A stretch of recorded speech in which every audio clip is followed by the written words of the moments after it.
everybody, and welcome to my channel, Lessons with Guitar Man. My name's Aaron, and I'll be your designated driver here today for this really cool tune, Opus 38. And for those of you that have never heard this song before, this is a David Grisman tune. He recorded a long time ago. I believe there's a handful of clips of it on YouTube that I'll put some links to in the description. It's a very interesting melody. I believe he plays it on the mandola that gives it a really interesting, like, jingy-ringy thing going on there. It's in the key of D minor.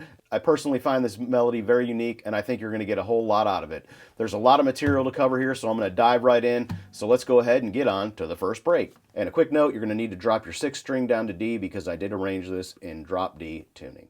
All right, and looking at measure number 1 of the first break, what we're going to have here is a 10, 11, 10, 12, 10, 11, 10, 12, followed by 10, 9, 10, 9. All right, and that whole measure together is going to be 10, 11, 10, 12, 10, 9, 10, 9. All right, and the next measure, or measure number 2, is going to be 12, going to a 9, slide up to 10, into 12, like so. So 12, 9, slide up into 10, 12. Now, something I should point out here is that you're going to have to make a position shift when you're playing with your pointer finger here so you can grab the next part of this song. And that's going to go like so. 12, 9, slide up to 10 with your pointer finger, 12, followed by a 13, open on the low D. Okay? And moving on to measure number 3 now, what we're going to have here is a 10, 11, 10, 12, 10, 9, 12, 10. Okay? So 10, 11, 10, 12, 10, 9, 12, 10. All right. And moving on to measure number 4, you're going to have a 9, hammer on to 10, back to 9, going to a 12 here. So again, that's 9, hammer on to 10, pull off to 9, 12, like so. Then a 10, 9, 10, 12. All right, so let's go ahead now and slowly play from measures 1 through measure number 4 and see what that sounds like. So 1, 2, ready, go.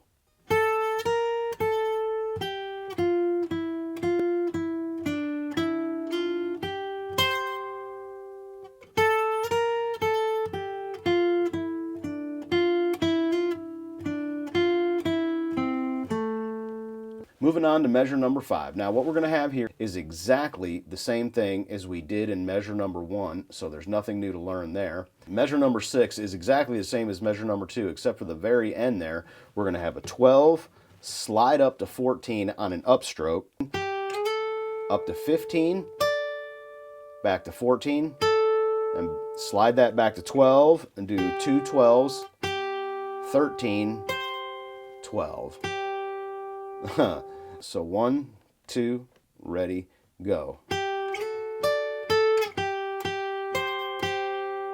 Okay, and then the first ending there, we're going to have a 10, 12, 10, 10, and then 10 hammer on the 12 with the open D rumbling there in the bottom to give it that nice grungy type tone or whatever, like so. So that's 10, 12, 10, 10.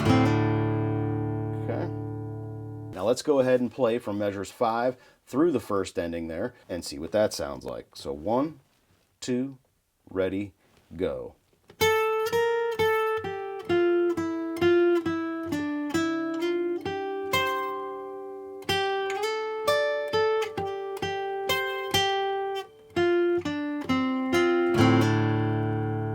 And then if you look ahead at measure number 9 there, or the second ending, what you're going to have there is the exact same thing as we did in the first ending, or measure number 8, so there's nothing new to learn there.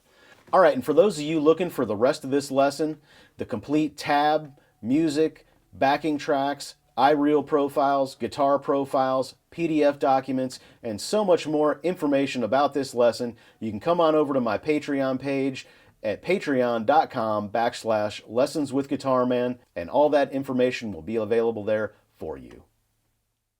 Alright, so some final thoughts on this tune for you. Make sure you pay real close attention to the tab. I don't think there's a whole lot of mysterious stuff going on here. Most of it's just straightforward pick notes. There's a few slides and some syncopated notes here and there, but ultimately it's pretty straightforward. All three sections I tried to arrange very similar to one another to where they sound almost the same, not exact, but very similar. So if you get the first break, learning the second break and the third break should be not quite as difficult as learning that initial first break or the initial second break, or heck, if you just learn one of them, it would be great, but all three of them, of course, would be a lot better.